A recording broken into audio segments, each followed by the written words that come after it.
የጌታችንና የመድኃኒታችን የኢየሱስ ክርስቶስ የልደት በዓል በሰላምና በጤና አደረሳችሁ እያልኩ በራሴና በኢትዮጵያ ወንጌል አማኞች አብያተ ክርስቲያናት ስም በዓሉ የደስታና የፍቅር ይሆንላችሁ ዘንድ መልካም ምኞቴን ለመግለጽ እወዳለሁ።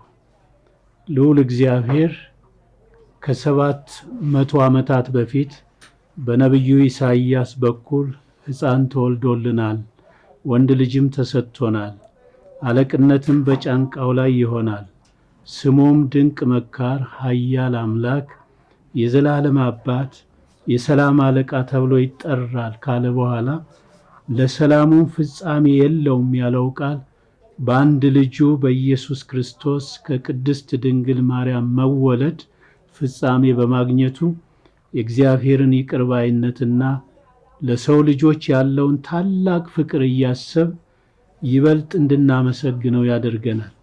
ስለሆነም ለእግዚአብሔር ለአምላካችን ክብርና ምስጋና ይሁን።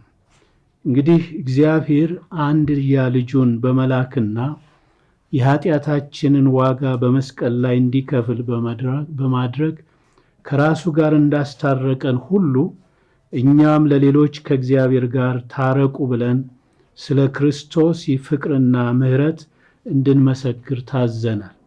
ስለሆነም ሰው ሁሉ ከአምላኩ ከራሱና ከእርስ በርሱ ጋር ይታረቅ ዘንድ ያላንዳች መሰልቸት ወንጌልን ማስተማር፣ መምከር ግድ ይለናል። የታረቀ ሕዝብ ከእድገት ወደ ላቀ እድገት ከመሸጋገር የሚያግደው ነገር ስለሌለ ልዩነቶችን በእርቅ በመፍታት ዘላቂ ሰላም ለማስፈን እንተጋ ዘንድ የዘወትር መልእክታችን ነው።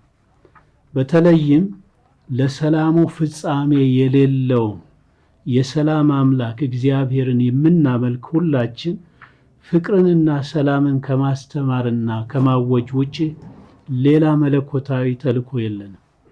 ሆኖም ያልታረቀ ማስታረቅ ስለማይቻለው በቅድሚያ እኛ ራሳችን ታርቀንና በመካከላችንም እውነተኛ ሰላምን አስፍነን መልካም ምሳሌነታችንን ጎልቶ እንዲታይ ለማድረግ ጊዜያችንን በአግባቡ እንጠቀምበት እላለሁ። በአሁኑ ወቅት በሀገራችን በኢትዮጵያ የሚታዩትን የልማት ስራዎች ስንመለከት ችግሮቻችንን በሰላም መንገድ ፈተን ለጋራ ጥቅም ብንረባረብ በአጭር ጊዜ ውስጥ ፈጣን እድገት ማስመዝገብና ከድህነት መላቀቅ እንደሚቻለን ያመላክታል። ለዚህም ጠንካራ ህዝባዊ አንድነት በመገንባት ተደማምጦና ተከባብሮ በሰላምና በፍቅር ለመኖር አስፈላጊውን ሁሉ ከማድረግ መቆጠብ የለብንም።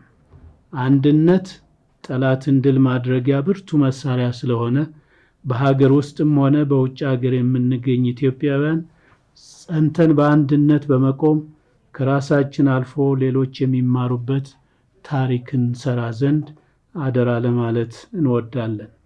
በመጨረሻም የልደትን በዓል ስናከብር በልዩ ልዩ ምክንያት በችግር ውስጥ የሚገኙ ወገኖቻችን የደስታችን ተካፋዮች የሆኑ ዘንድ የገንዘብና የቁሳቁስ ድጋፍ በመለገስ እንዲሆን በጌታ ፍቅር አሳስባለሁኝ።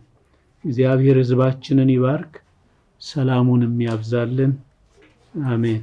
እግዚአብሔር ይስጥልኝ።